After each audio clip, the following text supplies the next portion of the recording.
ಸದೃಶಂ ಅನ್ನದಾತರಾಗಿರ್ತಕ್ಕಂಥ ಲಿಂಗೈಕ್ಯ ಸಕಸ್ಥಲ ರವಿ ಶ್ರೀ ಚಂದ್ರಶೇಖರ ಶಿವಾಚಾರ್ಯ ಮಹಾಸ್ವಾಮೀಜಿಯವರ ಕರ್ತೃಗದಿಗೆ ನಮಸ್ಕರಿಸುತ್ತಾ, ಜ್ಞಾನದಾತರು ಶಿವಾಚಾರ್ಯ ರತ್ನರು ಆಗಿರ್ತಕ್ಕಂಥ ಲಿಂಗೈಕ್ಯ ಸಕಸ್ಥಲ ಬ್ರಹ್ಮಿ ಶ್ರೀ ಡಾಕ್ಟರ್ ಚಂದ್ರಮೌಳೀಶ್ವರ ಶಿವಾಚಾರ್ಯ ಮಹಾಸ್ವಾಮೀಜಿಯವರ ಕರ್ತೃಗದಿಗೆ ನಮಸ್ಕರಿಸುತ್ತಾ, ಪ್ರಸ್ತುತ ತೆಗ್ಗಿನಮಠ ಸಂಸ್ಥೆಯ ಅಧ್ಯಕ್ಷರು ಆಗಿರತಕ್ಕಂತಹ ಸಕಸ್ಥಲ ಬ್ರಹ್ಮಿ ಶ್ರೀ ವರಸದೋಜ್ಜಾತ ಶಿವಾಚಾರ್ಯ ಮಹಾಸ್ವಾಮೀಜಿಯವರ ಪಾದಗಳಿಗೆ ನನ್ನ ಶಿರಸಾಷ್ಟಾಂಗ ನಮಸ್ಕಾರಗಳನ್ನು ಸಲ್ಲಿಸುತ್ತಾ, ಮತ್ತು ಈ ಒಂದು ವೇದಿಕೆ ಮೇಲೆ ಆಸೀನರಾಗಿರುವ ಈಗಾಗಲೇ ಈ ಕಾರ್ಯಕ್ರಮದ ಉದ್ಘಾಟನೆಯನ್ನು ನೆರವೇರಿಸಿಕೊಟ್ಟಿರ್ತಕ್ಕಂಥ ಡಾಕ್ಟರ್ ರಮೇಶ್ ನಾಯಕ್ ಸರ್ ಅವರೇ, ಅದರಲ್ಲೂ ಕೂಡ ವಿಶೇಷವಾಗಿ ಕಾರ್ಯದರ್ಶಿಗಳಾಗಿರತಕ್ಕಂಥ ರೆಡ್ ಕ್ರಾಸ್ ಹರಪನಹಳ್ಳಿ ಮತ್ತು ವಿಶೇಷವಾಗಿ ನಮ್ಮ ತೆಗ್ಗಿನಮಠ ಸಂಸ್ಥೆಯ ಆಡಳಿತ ಮಂಡಳಿಯ ಸದಸ್ಯರು ಕೂಡ ಹೌದು, ಜೊತೆಗೆ ನಾವು ಮಾತಾಡ್ತಾ ಹೇಳಿದ್ರು ಫಾರ್ಮಸಿ ಕಾಲೇಜಿನ ಆಡಳಿತ ಮಂಡಳಿಯ ಸದಸ್ಯರು ಕೂಡ ಹೌದು. ಅವರು ಇವತ್ತು ಈ ಕಾರ್ಯಕ್ರಮಕ್ಕೆ ಆಗಮಿಸಿರುವುದು ನಮಗೆಲ್ಲ ಹೆಮ್ಮೆಯ ಸಂಗತಿ. ಅವರಿಗೂ ಕೂಡ ನಮಸ್ಕರಿಸುತ್ತಾ, ಜೊತೆಗೆ ಈ ಕಾರ್ಯಕ್ರಮದ ಉಪಸ್ಥಿತರಾಗಿರಬೇಕಾಗಿದ್ದಂಥ ನಮ್ಮ ಡೀನ್ ಸರ್ ಕಾರ್ಯನಿಮಿತ್ತವಾಗಿ ಬೆಂಗಳೂರಿಗೆ ತೆರಳಿದ್ರಿಂದ ಎಲ್ಲ ರೀತಿಯ ವ್ಯವಸ್ಥೆಯನ್ನು ಡಾಕ್ಟರ್ ರಮೇಶ್ ಅವರಿಗೆ ಫೋನ್ ಮುಖಾಂತರ ಮಾತಾಡಿ ಒಂದು ಕಾರ್ಯಕ್ರಮಕ್ಕೆ ಸಹಕಾರ ನೀಡಿರ್ತಕ್ಕಂಥ ಡೀನ್ ಸರ್ಗೆ ನಮಸ್ಕರಿಸುತ್ತಾ, ಜೊತೆಗೆ ಈ ಕಾರ್ಯಕ್ರಮದ ಅಧ್ಯಕ್ಷತೆಯನ್ನು ವಹಿಸಿರ್ತಕ್ಕಂಥ ಈ ಕಾಲೇಜಿನ ಪ್ರಾಂಶುಪಾಲರು ಆಗಿರ್ತಕ್ಕಂಥ ಡಾಕ್ಟರ್ ವೀರೇಶ್ ಸರ್ ಅವರೇ, ಮತ್ತು ನನ್ನ ಆತ್ಮೀಯರಾಗಿರ್ತಕ್ಕಂಥ ಉಪನ್ಯಾಸಕರಾಗಿರ್ತಕ್ಕಂಥ doctor M P Marulasiddappa sir ಅವರೇ, ಮತ್ತು ನಮ್ಮ ಆತ್ಮೀಯ ಉಪನ್ಯಾಸಕರಾಗಿರ್ತಕ್ಕಂಥ ಲತಾ ಮೇಡಮ್ ಅವರೇ, ಚೇತನ್ ಅವರೇ, ಜೊತೆಗೆ ಈ ಒಂದು ರೆಡ್ ಕ್ರಾಸ್ನ ಪದಾಧಿಕಾರಿಯಾಗಿರ್ತಕ್ಕಂಥ ದೇವಪ್ಪ, ಜ್ಯೋತಿಕಾ, ಚಂದ್ರಶೇಖರ್ ಮತ್ತು ಕರಬಸಮ್ಮ, ಮತ್ತು ಎಲ್ಲ ನನ್ನ BEd ಪ್ರಶಿಕ್ಷಣ ಪ್ರೀತಿಯ ನಲ್ಮೆಯ ಅತ್ಯಂತ ಆತ್ಮೀಯ ವಿದ್ಯಾರ್ಥಿಗಳೇ, ಅದರಲ್ಲಿ ವಿಶೇಷವಾಗಿ ಇವತ್ತು ರೆಡ್ ಕ್ರಾಸ್ನ ಕಾರ್ಯಕರ್ತರೇ ಅಂತ ಕರೀಬಹುದು. ಆತ್ಮೀಯ ವಿದ್ಯಾರ್ಥಿಗಳೇ, 2019 ಫೆಬ್ರವರಿ ಆ ಒಂದು ತಿಂಗಳು ಬಹಳ ವಿಶೇಷ.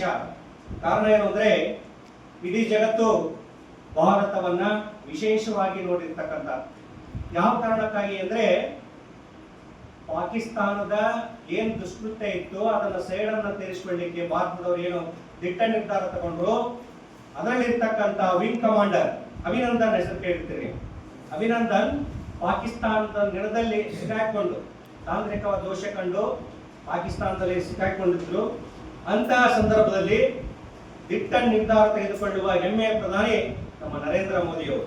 ಇವತ್ತು ನಾವು ಆ ವಿಚಾರ ಹೇಗೆ ಅಂದರೆ, ಬಹುಶಃ ಸ್ವತಂತ್ರ ನಂತರದಲ್ಲಿ ಭಾರತದ ಒಬ್ಬ ಯೋಧ ಅತ್ಯಂತ ಸುರಕ್ಷಿತವಾಗಿ ಅದ್ಭುತವಾಗಿ ವಾಪಸ್ ಬಂದಿರೋ ಇತಿಹಾಸ ಏನಾದರೂ ಇದ್ರೆ ಅದು ಅಭಿನಂದನ್ ಅವರ ಇತಿಹಾಸ ಅಂತ ಹೇಳಿ ನಾನು ಇವತ್ತು ಹೆಮ್ಮೆಯಿಂದ ಹೇಳ್ಕೊಳ್ಳುತ್ತೇನೆ.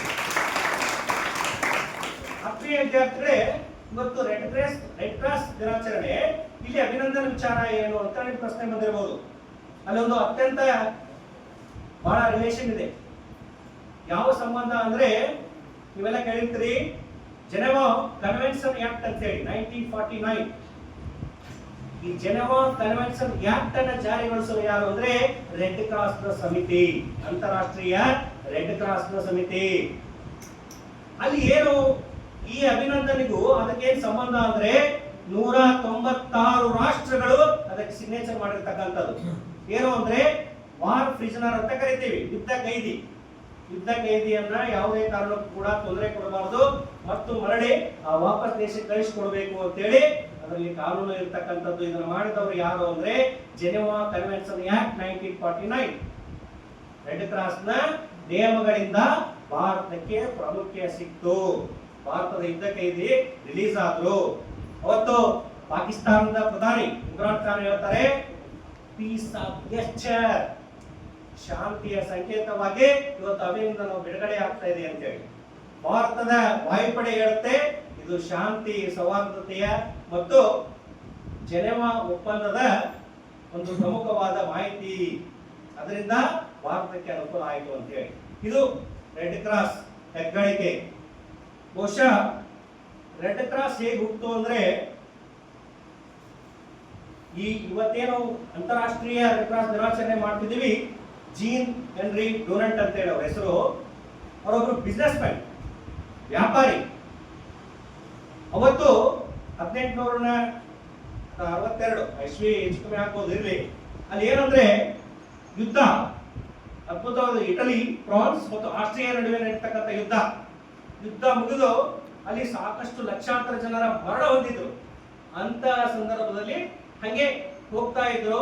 ಇವ್ರು ನೋಡಿದ್ರು ಆಕಸ್ಮಿಕವಾಗಿ ಯುದ್ಧ ನಡೆದಿರೋ ಜಾಗದನ್ನ ನೋಡಿ, ಅಲ್ಲಿ ಬಹಳಷ್ಟು ಜನ ಇನ್ನು ಪ್ರಾಣ ಬಿಡ್ಲಿಕ್ಕೆ ಒದ್ದಾಡ್ತಿದ್ರು, ರಕ್ತ ಹರಿತಿತ್ತು. ಆ ದೃಶ್ಯ ನೀವು ಕಣ್ಣಿಗೆ ಕಟ್ಟಬೇಕು. ಬಹುಶಃ ಅವತ್ತು ಏನು ಹೆನ್ರಿ ಅವ್ರ ಕಣ್ಣಿಗೆ ಬಿತ್ತಲ್ಲ, ಆ ದೃಶ್ಯ ಇನ್ನೊಂದು ಕಂಪ್ಯಾರಿಸನ್ ಮಾಡಿದ್ರೆ ಭಾರತದ ಕಳಿಂಗ ಯುದ್ಧದ ಅಶೋಕನಿಗೆ ನಾವು ಹೋಲಿಸಬಹುದು. ಕಳಿಂಗ ಯುದ್ಧದ ನಂತರ ಅಶೋಕ ಬದ್ದಾದ ಹಂಗೆ ಹೆನ್ರಿ ಅವರು ರೆಡ್ ಕ್ರಾಸ್ ಅನ್ನು ಸ್ಥಾಪನೆ ಮಾಡಿದ್ರು. ಅವತ್ತೇನು ಅನುಭವಿಸಿದ್ರಲ್ಲ ನೋವು, ಯುದ್ಧದಲ್ಲಿ ಆಗಿರ್ತಕ್ಕಂಥ ಗಾಯಗಳಾಗಿರ್ಬೋದು, ಸಾವು ಬದುಕಿನ ಮತ್ತೆ ಹೋರಾಡ್ತಕ್ಕಂಥ ಜೀವಗಳಾಗಿರ್ಬೋದು, ಅವುಗಳನ್ನ ಉಳಿಸ್ಲಿಕ್ಕೆ ಶತಕತಾಯ ಪ್ರಯತ್ನ ಮಾಡಿದ್ಯಾರ ಅಂದ್ರೆ ಹೆನ್ರಿ ಡೋಂಟ್ ಅವರು. ಅವರ ಇವತ್ತು ಹುಟ್ಟುಹಬ್ಬ. ಅವರು ಒಂದು ಬುಕ್ ಅನ್ನ ಬರೀತಾರೆ, ಆ ಘಟನೆ ಮುಗಿದಂದ್ರೆ ಮೆಮೊರಿ ಆಫ್ ಸಲ್ಫೋರ್ನಿಯಾ ಅಂತ ಹೇಳಿ ಯುದ್ಧದ ಒಂದು ಅದನ್ನ ಕಣ್ಣಿಗೆ ಕಟ್ಟೋ ಹಾಗೆ ಅದ್ಭುತವಾಗಿ ಆ ಪುಸ್ತಕದಲ್ಲಿ ಪ್ರಸ್ತಾಪ ಮಾಡ್ತಾರೆ. ಅದಾದ ನಂತರ ಆ ರೆಡ್ ಕ್ರಾಸ್ ಯೂನಿಟ್ ಅನ್ನ ಪ್ರಾರಂಭ ಮಾಡ್ತಾರೆ. ಯಾಕೆಂದ್ರೆ ಯುದ್ಧಗಳು ಆಗ್ತವು, ಆದ್ರೆ ಯುದ್ಧದ ನಂತರದ ಪರಿಣಾಮಗಳು ಭೀಕರವಾಗಿರ್ತವೆ, ರಕ್ತಪಾತಗಳಾಗ್ತವು. ಆ ರೀತಿಯ ಸಂದರ್ಭದಲ್ಲಿ ನಾವು ನಿಲ್ಲಬೇಕು. ಇಡೀ ಜಗತ್ತಲ್ಲಿ ಇರ್ತಕ್ಕಂತ ಯಾವುದೇ ಜಾತಿ ಮತ ಭೇದವಿಲ್ಲದರೆ ಅವರಿಗೆ ಸೇವೆಯನ್ನ ಸಲ್ಲಿಸಬೇಕು ಅಂತ ಹೇಳಿ ರೆಡ್ ಕ್ರಾಸ್ ಅನ್ನ ಪ್ರಾರಂಭ ಮಾಡ್ತಾರೆ. ಆದ್ರೆ ಮೊದಲು ಇದಕ್ಕೆ ರೆಡ್ ಕ್ರಾಸ್ ಅಂತ ಇಟ್ಟರಲ್ಲ ಹೆಸರು. ಅವರು ಯುದ್ಧದಲ್ಲಿ ಯಾರಿಗೆ ತೊಂದರೆ ಆಗುತ್ತಲ್ಲ ಅವರಿಗೆ ಸಹಾಯ ಮಾಡಬೇಕು ಅಂತ ಹೇಳಿ ಬೇರೆ ಹೆಸರು ಇರ್ತಾರೆ. ಆಮೇಲೆ ಇದನ್ನ ರೆಡ್ ಕ್ರಾಸ್ ಅಂತ ಹೇಳಿ ಪರಿವರ್ತನೆ ಮಾಡ್ಕೊಳ್ತಕ್ಕಂಥದ್ದು. ಇದರ ಮುಖ್ಯವಾಗಿ ಏನಿರ್ತದೆ ಅಂದ್ರೆ ಥ್ರೋ ಹ್ಯುಮ್ಯಾನಿಟಿ ಟು ಪೀಸ್, ಮಾನವೀಯತೆಯಿಂದ ಶಾಂತಿಯ ಕಡೆಗೆ. ಬಹುಶಃ ಜಗತ್ತಿನ ಇತಿಹಾಸದಲ್ಲಿ ಶಾಂತಿಗಾಗಿ ಒಬ್ಬರು ನೊಬೆಲ್ ಪ್ರಶಸ್ತಿಯನ್ನು, ಅದು ಪ್ರಥಮವಾಗಿ ಜಗತ್ತಿನ ಮೊಟ್ಟ ಮೊದಲ ಶಾಂತಿಗಾಗಿ ನೊಬೆಲ್ ಪ್ರಶಸ್ತಿಯನ್ನು ಪಡೆದವರು ಕೂಡ ಈ ಜೀನ್ ಹೆನ್ರಿ ಡೋಂಟ್ ಅಂತ ಹೇಳಿ. ಏನೋ ಅವತ್ತು ಯುದ್ಧದ ಸಂದರ್ಭದಲ್ಲಿ ಬಹಳಷ್ಟು ಸಹಾಯಹಸ್ತವನ್ನು ಚಾಚಿದ್ರು. ಬರೀ ಅಲ್ಲಿಗೆ ನಿಲ್ಲಿಸ್ತಿಲ್ಲ, ಯಾಕಂದ್ರೆ ಅವರು ಬಿಸ್ನೆಸ್ ಮ್ಯಾನ್. ಬಿಸ್ನೆಸ್ ಮಾಡ್ಲಿಕ್ಕೆ ನೆಪೋಲಿಯನ್ ಹತ್ರ ಸಹಾಯ ಹಸ್ತವನ್ನ ಕೇಳಲಿಕ್ಕೆ ಹೊರಟಂತ ವ್ಯಕ್ತಿ ಅವತ್ತು ನಿರ್ಧಾರ ಮಾಡಿದ್ರು, ಆ ಬಿಸ್ನೆಸ್ ಎಲ್ಲ ಬೇಡ, ಮಾನವೀಯತೆಯನ್ನ ಮರಿಬೇಕು, ಇಲ್ಲಿ ತೊಂದರೆ ಆಗಿರೋ ನಾನು ಸಹಾಯ ಮಾಡಬೇಕು. ಪ್ರಾಣಿಗಳು ಬೇರೆ ಬೇರೆ, ಅವತ್ತು ಕುದುರೆ ಬೇರೆ ಬೇರೆ ಪ್ರಾಣಿಗಳನ್ನು ಕೂಡ ಯುದ್ಧಕ್ಕೆ ಬಳಸ್ಕೊಳ್ತಿದ್ರು. ಅವುಗಳಿಗೂ ಅಂದ್ರೆ ಮನುಷ್ಯತ್ವದ ಮುಖ್ಯ ಅಂತೇಳಿ ಎಲ್ಲರಿಗೂ ಏನ್ ಸಹಾಯ ಮಾಡಿದ್ರು, ತನ್ನ ಜೊತೆಗೆ